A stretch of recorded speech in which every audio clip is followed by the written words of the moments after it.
Hey, it's time. We've gotten 12 or 13 people interested, so obviously that means that not all of you can be a colonist right away, but I'm hoping we'll get to a point where each and every one of you featured in the game at some point. Maybe even all of you can live. That is theoretically possible, but hey, let's jump straight into a new colony. Like I said, it will be a crash-landed scenario, sort of the default. Rimworld will actually go all the way up to rough. Go in Cassandra, reload anytime. And now what do we do here? Let's put the seed down as...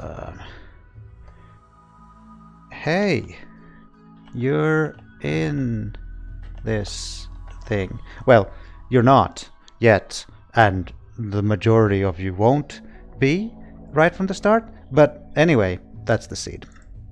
Oh, wait a minute. I could have generated actually 100% of the world, but I don't think that matters. So what we ended up doing now is we just made like 30% of the world. But that's fine. It's already all these wonderful places. We have the Roira Desert and the Anbarium Bush and the Menhiway Forest and the Luam Hills. You know the Luam Hills, and don't forget the Libum Basin, the Shosa Flats, Yulene Bay, great place to take the children, Ilitor Range, Varga Ocean, Lander Peninsula, and we could the Mabanjibo Isle. That will be hard to get off. I don't think there's any way to have boats or anything in the game yet. But anyway, what I will do is pick a... I don't want this to be necessarily to be a very short run. I mean, if our colony dies, we'll start up another one if we feel like it, and keep going and start up new colonists. But I want to try to pick... We already put the difficulty level as rough, which is a little bit hard. You know, it's said to be like the way the game is meant to be played, but that means it's a rough kind of difficult game. So I'm not gonna like start in permafrost or anything, but let's click on this for like 7 times. 1, 2, 3, 4, 5, 6, 7, and see what kind of play. Hey, it's Yulena Bay, the great place to take children.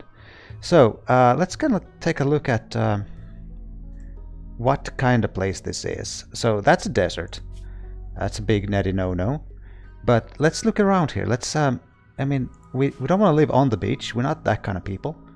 But we don't want to live too far from the beach either. And I kind of like having a good bit of rock to dig into. You could make a point for, you know, living on a road, because that's kind of cool. You have a road. Or if you want to have water on your tile where you can use then hydropower, that's another thing we could do. But the thing is that these are very flat. There's a stone road, marble, slate and sandstone.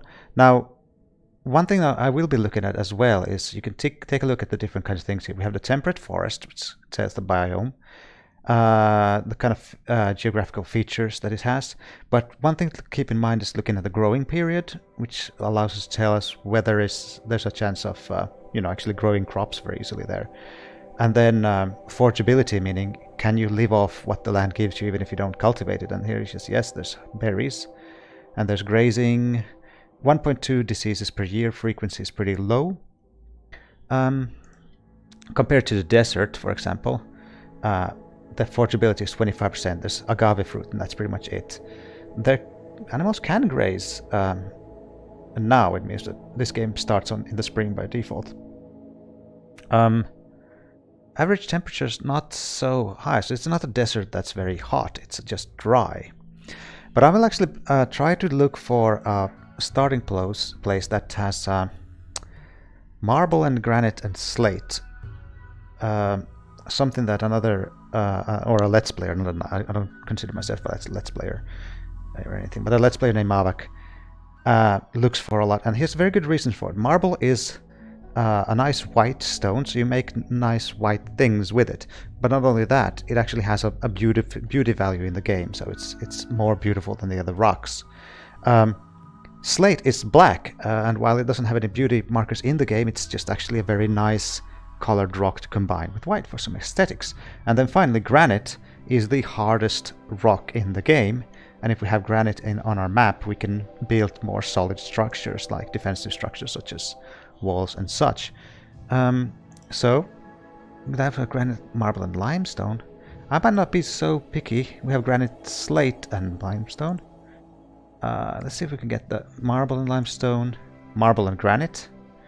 That's decent already, but let's see if we can get all three. Not sure if I wanna start in this. I've never played in the desert though, so it might be fun. Fun in the dwarf fortress sense, and if you don't know what that means, then fun in the dwarf fortress sense is dwarf fortress is a game without a losing condition. That means that to play the game is to lose the game. There's no winning condition in Dwarf Fortress, so that leads to playing Dwarf Fortress will lead to losing Dwarf Fortress. But players have also found that playing Dwarf Fortress is a fun thing to do. So if playing Dwarf Fortress is to lose Dwarf Fortress, and playing Dwarf Fortress is fun, therefore playing is losing is fun. And so in that sense, playing in the desert might be fun. Okay, sorry about that that little aside while we're looking for this thing. Slate, granite, and marble. Here we go. Okay. A very dry area which supports little life. There is very little arable land, and animal life is very sparse. Deserts can be hot or quite cold. I'm a little scared. Are we really starting on a desert? I mean, what if all you fabulous people that will join in this colony will just have a bad time and die? Oops. Alright, so let's see what we got here. Well, this, as you all can see, is a child of glass. Raised underground on a marble planet, a wasteland of radioactive asphalt and toxic fallout. To survive on a planet devoid of life, he had to learn how to farm underground and how to fight without you wasting bullets. Well, that's not too bad. We have someone who's good at shooting, and crafting has some planting skills. He's incapable of socials and animals, but ascetic, and that is someone who favors a simple, pure lifestyle. Become unhappy if he has a bedroom that's too impressive. He also dislikes fancy food and prefers to eat raw. He never judges others by their appearance. Yep, and my random generator has told us that this is no one else than Jona. Welcome to the colony. 17 years of age, 95 if you count actual all lived years, but 17 of them outside cryosleep. He's got an itchy scratch on his left leg. No relations otherwise, but I think, yeah, Jona will be our first person here. He's got some planting, he's got some crafting, he's a good shooter, so I hope we'll be okay.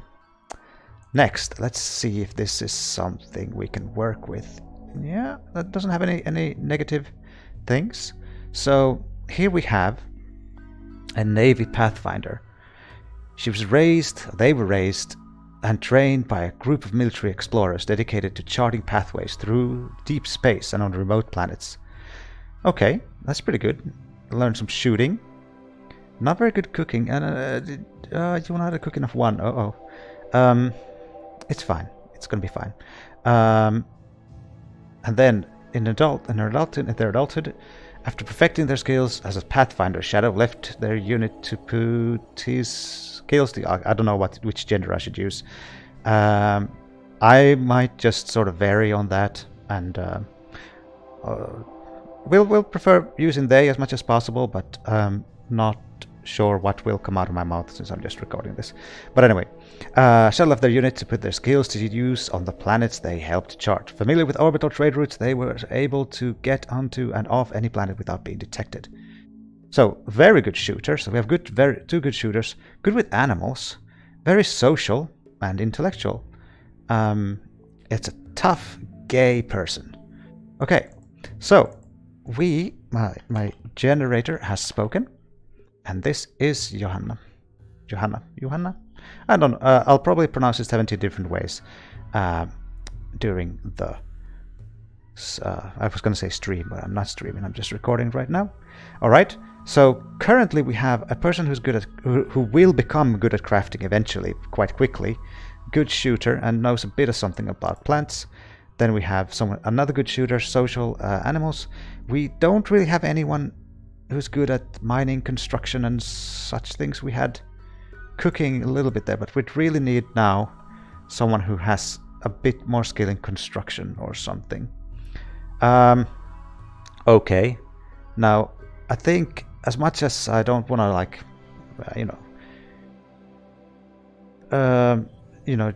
randomize too much, I don't want to start, especially in a desert, with someone with asthma. I mean, think about it. The dust getting everywhere. It would be just hard. It would be just wrong. Okay. I won't do this to Sneffy. No. You're not gonna be picked. Oh, good cooking, some construction, some mining, but a cook and a crafter who can't do any violence. We had 2 very violent people already, so we have a war refugee here. We have war broke out in their home when they were a baby. Their parents fled with them, seeking safety wherever they could find it. Their earliest memories are of being taught of how to defend themselves. But can't defend themselves, so I guess they just, well, okay. So they worked on a factory assembly line, putting together products with the help of robots. Wonderful. Well, Johnny, you will be relying on Johanna and Jona to keep you safe. I'm just going to take a quick look at what we got here so that we don't have any too bad situation, but I won't actually, what I'll do is I won't actually name these yet because we don't know whether they will show up at any time, but we have roughly 10 people on the list that can wait to join us, and we're also starting in a desert biome on rough difficulty. So this might mean that this will be a very short run. So let's just jump right in and see how it goes.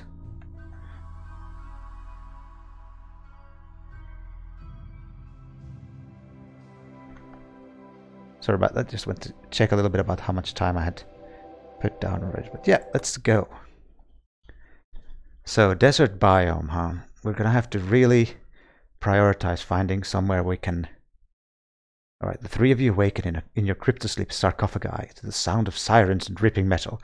You barely get to the escape pods before the ship is torn apart. Sometime later you land on this unknown Rimworld.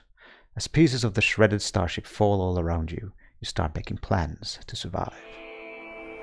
Okay, we've got some boomalopes there. They are genetically modified things that explode when they die, which is nice. Alright, we have, this is an insect hive right there. What they do is, if you're crazy enough... Oh, look at this. This is a new feature from the new updates. There's like these ruins. Look kind of cool. Look, there's a lot of pre-built stuff here already. I could kind of perhaps have an easier time settling there, so I don't have to build so much because there is some things already built. But anyway, yeah, you can, if you're crazy enough, you can sort of keep this hive alive and sneak in and try to harvest this. No, that's not the glow pod. The glow pod isn't harvestable, but they make some royal jelly, which is good food. And food's going to be a problem here, because if you look at the, this is stony soil, which has a fertility rate of 70%, but sand, just, you know, fertility 10%. You can't grow anything on sand. I think there's a new overlay actually. Let's take a look where we could see. Blah blah blah. Toggle fertility overlay. All right, look at this. Yellow is basically like, yeah, you can grow something here, but good luck with that. Actually, this little nook has a little bit of growing space. Seems like you could do some subterranean. I don't know if you have to create like look at that, some actual soil here as well. Oh, look at that! It's practically the Garden of Eden here. All right, let's take a look if there are any others bigger splotches. There's a lot of sort of hills to dig into. And we're kind of safe in the sense that from the attacks, we don't have to worry about attacks from the east because the sea is there and nothing will arrive from the east. That could mean that you would that we might well consider, you know, taking this little place here because we have a mountain face to our west, we have the sea to our east, but the problem with this place is there's not very much. We have a vent there we could get power from eventually, and I suppose we have these 70% fertile areas here which we could grow some kind of potatoes or something like that. Potatoes, mash them, boil them, stick them in a stew, that kind of stuff. So that's the thing. I'll get back to the actual group in just a bit here. We could already who was it who was the very, very best shooter here again? Not Johnny. So we have Johanna at 8 and him at 7, but he will learn faster. But this shoots faster, so he can pick that up.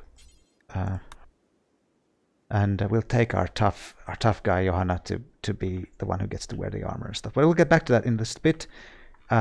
We do want to have them find a place first. This is kind of oh, look at this. There's a cave system as well.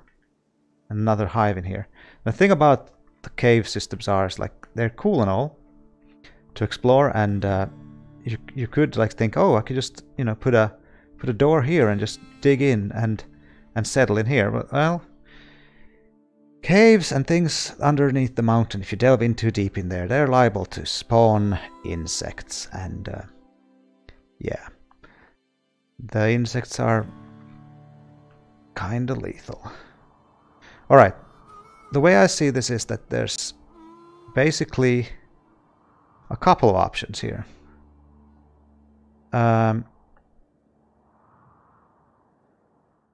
We could use this central area where we've already started, pretty much, and there's something to be said for that, because while we don't have like the protective sea or anything, we can really easily close off this area here. We'll have, as far as I can see, there's not really. Oh yeah, we can close off the area here with a couple of well-placed walls, and after that, let's see. We also check it out. We could, let me turn off the fertility overlay. We could then. Oh yes, look at this. We could have this as one of our only entrances to our base. Now, okay, bad news. The bad news with that part is that if we'd have nice people coming through, they have to walk through the welcoming committee, which is bad if they're traders and stuff, and it would really cause us to lose. It would cause us some problems with positive factors, but we could actually manage that if we put a gate or something like doors, because friendly factions are allowed to walk through our doors. So let's say that we build us a big old wall, a Trumpian wall. We're going to build the wall, and we're going to make our neighbors pay for it, and that is just as true as when Trump said it. So now we might actually build a wall here, put some kind of gate system thing here.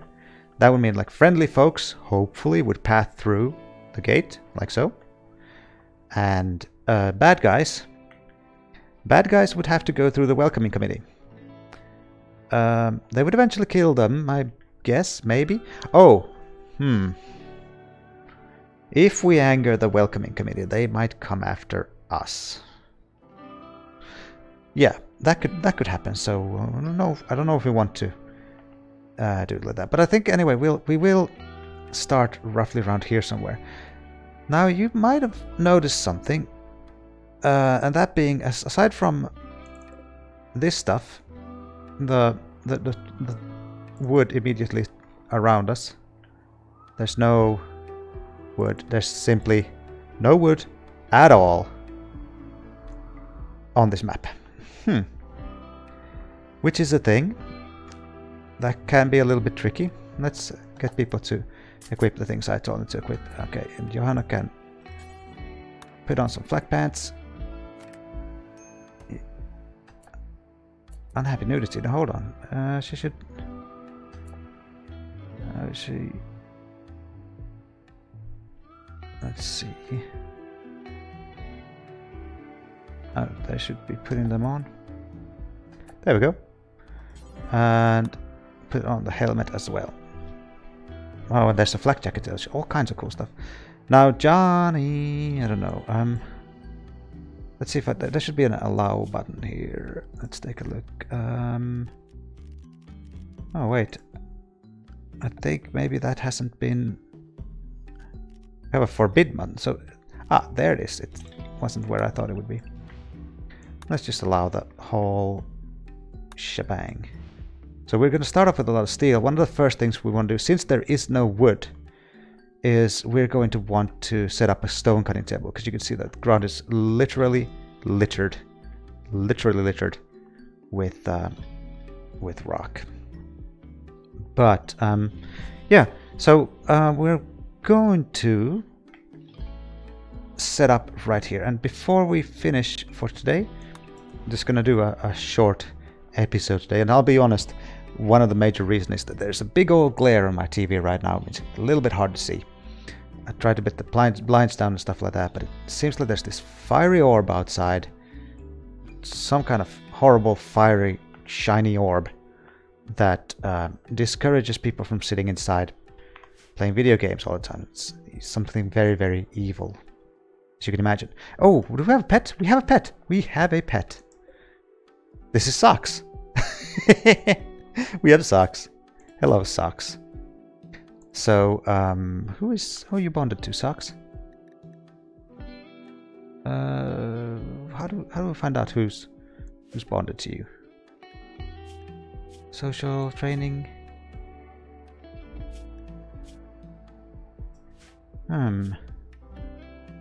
Master.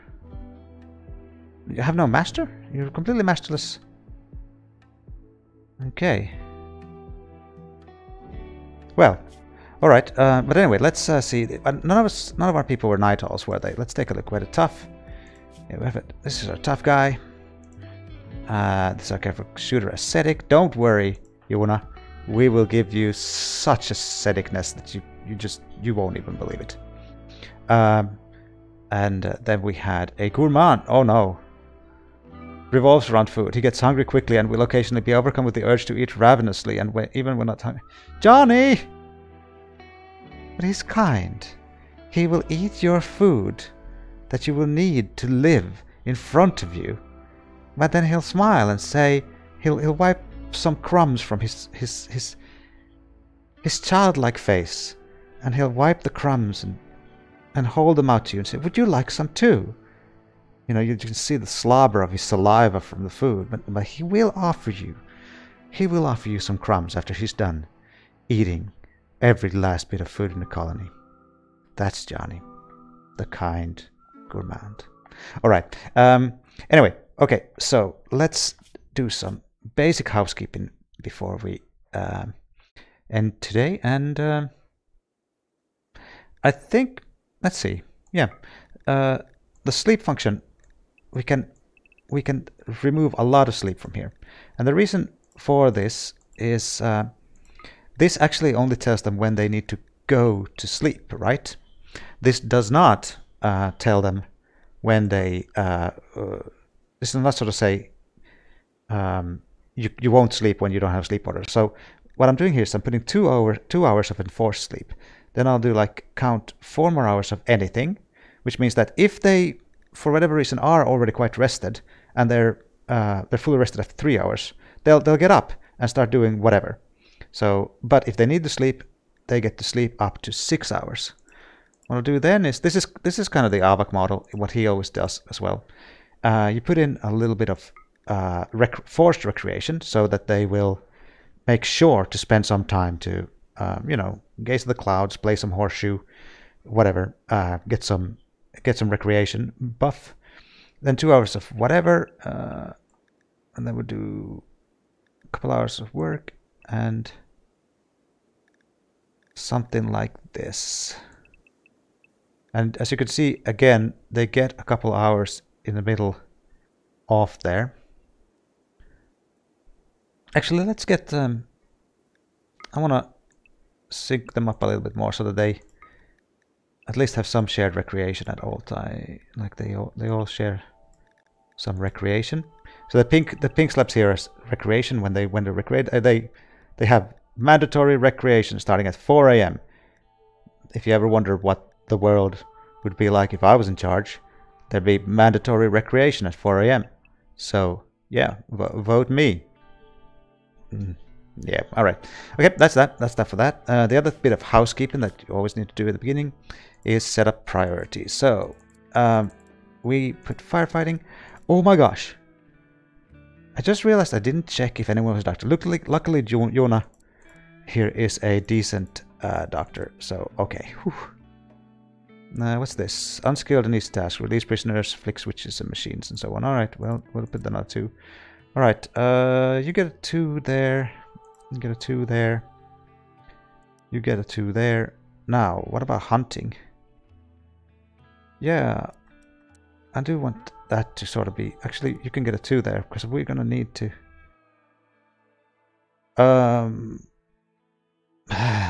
You're the only one... Oh no. Alright, guess what? I'm going to put you guys on 4. Oh, that's not going to be great. Okay. Get you on 2 here, because you're our best one to do that. Mining... Again, you're kind of the only one who knows anything. But I'm going to put a 4 here. You can slowly learn. It doesn't matter. If you're not doing anything else, you can do that. Same thing here. You can do a 4 here. Ish. Smithing is not really relevant yet because we don't have any kind of forge or anything. Tailor, same thing. Although once we do start with that, I want... you to be doing these things on a 2. Art. Okay, Johanna knows a bit of art. You have a little bit of... You're awful at it, but you do have some skill there. We'll put that as 4. Don't do that if you have anything else to do. Now, crafting. You're going to be good at this at some point. And we are going to need to craft a lot of stone blocks. So I'll put that at 3 for you. And... Oh, you have 12. Oh my gosh. You get that as a 2 then, I guess.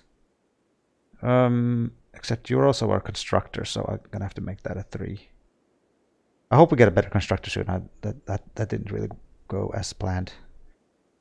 We'll put haul and that as a 3. I'll try to prioritize giving hauling jobs later on so that they'll actually trigger.